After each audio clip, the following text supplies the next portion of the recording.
time sob o comando dele conseguiu derrubar algumas marcas negativas em 2025. Por exemplo, venceu pela primeira vez na história o goleiro Cássio, jogador do Cruzeiro, ex do Corinthians. Foi sábado em São Januário. Antes disso, Cássio nunca havia perdido para o Vasco em 18 jogos disputados. Caiu esse escrito. Outras foram contra equipes de São Paulo e em São Paulo. Primeiro, vamos falar daquela goleada por 6-0 sobre o Santos. Foi a primeira vez que o Vasco fez 6 gols em uma mesma partida desde 2008. Pra enlouquecer a torcida do gigante do Morumbi em todo o Brasil! E também foi a primeira vitória por 6 gols de diferença desde 2007. O fim de 2 longos tabus de uma só vez. 6-0 e é pro Vasco no Morumbi. Curiosamente, também no Morumbi, antes desse jogo, o Vasco de Fernando Diniz venceu o São Paulo por 3-1. Fazia 8 anos que o Vasco não vencia como visitante na cidade. Que jogo do Vasco fora de casa! Esse cenário é parecido com o de hoje. O Vasco atuando como visitante em São Paulo. Dessa vez o adversário é o Palmeiras, que não perde para o Vasco há uma década. A última vitória vascaína no confronto foi justamente no palco do jogo desta quarta-feira. 2015, Campeonato Brasileiro, estádio do Palmeiras. Vasco 2-0. Gols de Rafael Silva e do camisa 10, Nenê. Pra tirar do Fernando Braz e botar de mansinho no fundo da rede do Palmeiras. A esperança do vascaíno em ver mais um resultado positivo está amparada pelo momento. São 7 partidas seguidas sem perder. Por isso que o homem está alegre e não esconde isso de ninguém. Vitória, Vasco! A gente tem muita coisa para comentar hoje, porque tem muito jogo, assim que é bom, quarta-feira recheada. Tá aí na tela, relacionados, Andrés Gomes, Coutinho, Daniel Fusato, David, Estrela, Euder, Garré, GB, Hugo Moura, Léo Jardim, Lucas Freitas, Lucas Oliveira, Matheus Carvalho, Nuno Moreira, Pablo, Paulinho, Paulo Henrique, Paulo... Paulo Ricardo. Ricardo, erraram? É o Paulinho, que é da base, mas como já tem Paulinho, colocaram o nome dele. Garoto bom ele? É bom, muito bom, fez um bom campeonato carioca. Estava sendo pretendido até pelo Atlético Mineiro, mas nesse momento eu acho que não tem intenção de liberar, ainda mais para um concorrente direto. O Puma, Ryan, Robert Renan, Verrete, Vitor Luiz e o Tietê aí, depois de lesão, ainda voltando, bem que a né? produção botou ali que é relacionado de baixo, senão eu ia achar que era a escalação do Ancelotti já. Já tem uns 4 aí que Poderia, poderiam né? estar lá. Quem que poderia estar Léo lá? Jardim, Paulo Henrique, Felipe Coutinho e Rayan.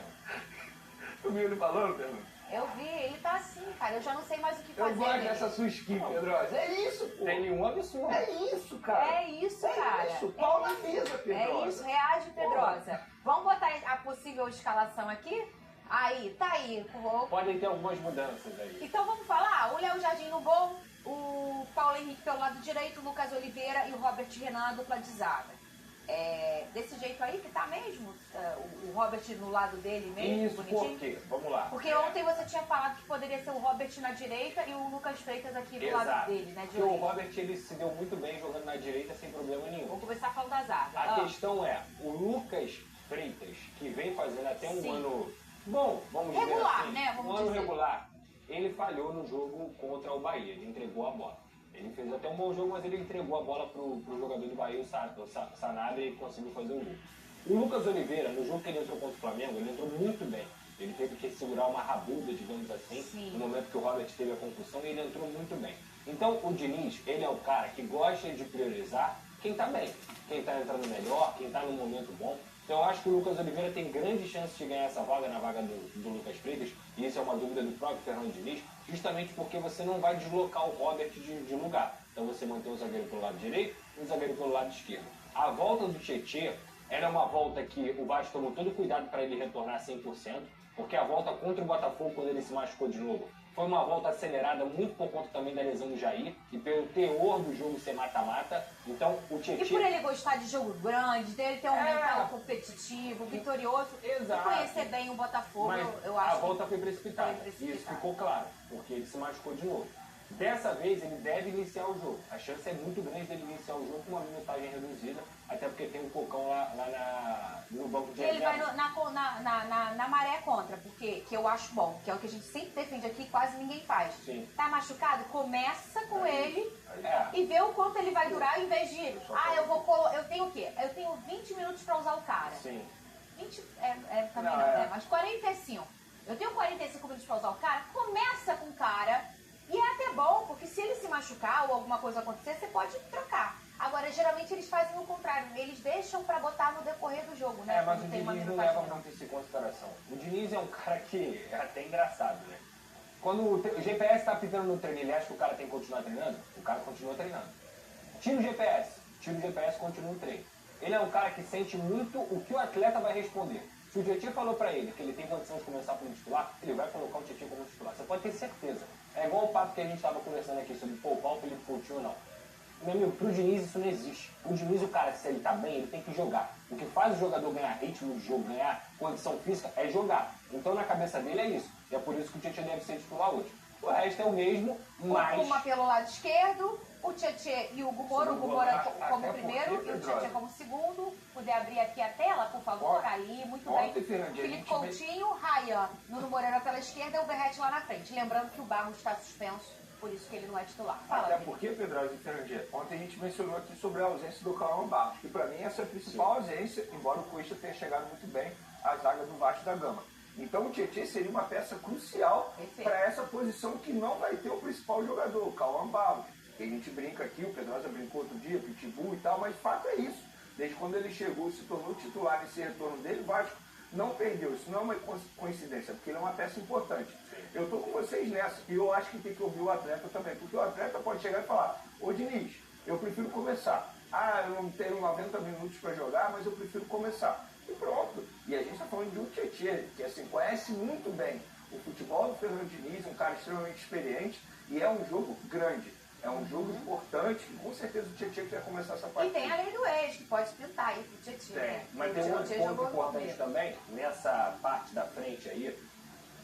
Aqui, essa linha que você está falando. Ryan, Nuno e Verratti e o Sim. Coutinho. O que eu posso trazer de informação para vocês é o seguinte: não se espantem se o Verratti começar no banco. Não se Hoje, espantem. já hoje, Não se espantem.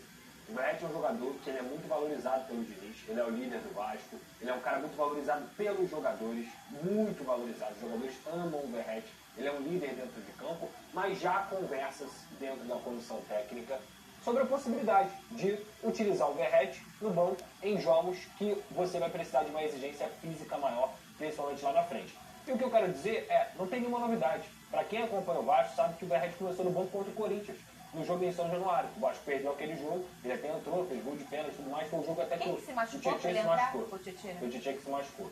O que eu quero dizer é o seguinte: já há alguns jogos uma conversa entre a comissão técnica e o próprio Fernando Diniz sobre a possibilidade de você poupar o Verratti ou, no caso, botar ele no banco. Então, não se espantem se ele começar no banco hoje. E quem fica no lugar dele? Seria ou o Carlos Andrés Gomes ou o próprio David. São as duas opções para esse caso, Qual porque que o você Matheus prefere? França se machucou. O Matheus França teve uma entorse no tornozelo e ele deve ficar algumas semanas aí parado. Eu, nesse momento, colocaria o Carlos Andrés Gomes, porque para mim o David não tem entrado bem. Os dois últimos jogos do David, apesar de ser um jogador que eu gosto, é um jogador que entrou mal, perdeu gols, inclusive, tanto contra a Bahia quanto contra o Cruzeiro. Então eu entraria com o Carlos Andrés Gomes. Dito isso, o que eu acho, isso é uma informação que realmente está sendo discutida, tá? No final das contas, a palavra final é sempre do Diniz. Sempre. Claro. Você pode sugerir, você pode falar e tudo mais, mas ele tem resolvido manter o Verratti. No jogo de hoje, até por ser o Palmeiras fora de casa, num gramado sintético, não se espantem. Pode acontecer. É isso. E é até uma questão até lógica, se a gente for pensar no adversário, o poderoso Palmeiras, multicampeão aí na última década, muito potente, o Abel Ferreira um super cara, jogando em casa. O gramado sintético é um gramado que acelera muito o jogo, bom pro Coutinho, bom pro Vasco, mas bom também pro Palmeiras, que é a sua casa. E o Verratti é aquele cara super decisivo, um cara que tem faro de gol, mas nessa questão dessa intensidade, dessa necessidade às vezes, até você sofrer um pouquinho para sair na boa, ele pode não ser a melhor opção, né, Vinícius? Fernandinha, nesses quase 4 anos de SBT aqui como comentarista, uma coisa que eu aprendi é jamais criticar uma escalação, porque com certeza o treinador colocou aquilo que ele acha melhor para aquele determinado jogo. Porém, ele pode perceber ainda no primeiro tempo que a estratégia dele não deu certo. Então ele tem o direito de mudar. Onde eu quero chegar? Ele vai escalar aquilo que ele acha melhor para pegar o Palmeiras nessa noite. Se a gente estivesse falando de um Verratti vivendo uma grande fase, a gente não estaria discutindo isso, nem a comissão técnica estaria discutindo isso. Porém, o Verratti não vive uma grande fase e eu não acho nenhum absurdo ele começar no banco de reservas, até porque o Gomes chegou muito bem, tem feito boas partidas. Então, assim, não seria nenhum absurdo e eu não vou criticar o Diniz. A minha crítica aqui pós-jogo é se ele perceber que deu errado e logo depois ele continuar com esse erro, que já aconteceu em algumas partidas. Dito isso, espero que ele escolha o melhor e que o Vasco saia com uma vitória. Ele chamou o Alex, sabe por quê? Tava aparecendo a gola da camisa dele. Ó, cadê o Cris? Ah, obrigada, Alex. Ele tava aqui na correria, querendo esconder, e eu tava já te sacando aqui há um tempão, fingindo que não tava te vendo. O que tem por baixo dessa camisa do SBT aí, Lucas Pedrosa? Eu tava vendo só a pontinha da gola dele. Aí eu, o que ele tá com roupa? Parecia uma roupa de padre, uma gola branca. Ah, Pedrosa! Danado! Não acredito! Olha aí, Hoje velho. todo mundo é Vascão, não tem jeito. Quer também ver, né? Não. Eu sou fodão. Eu tenho alergia, Pedrosa. A cruz de malta você tem? Ah, eu tenho. Começa a coçar. Porque assim, existe um ritual, tá? Dentro da torcida do Vasco. Ué, e o tênis? Esse, Ah, o homem, esse é o o homem tênis tá da aqui. vitória. Se tem jogo do Vasco, pra quem treina, gosta de ir pra academia, tem que ir de camisa do Vasco. Ah, tem isso? É Se uma o Vasco regra? ganhou, tem que ir de camisa do Vasco pra academia. Que aí você vê a legião dentro do Rio de Janeiro. E no Brasil, né?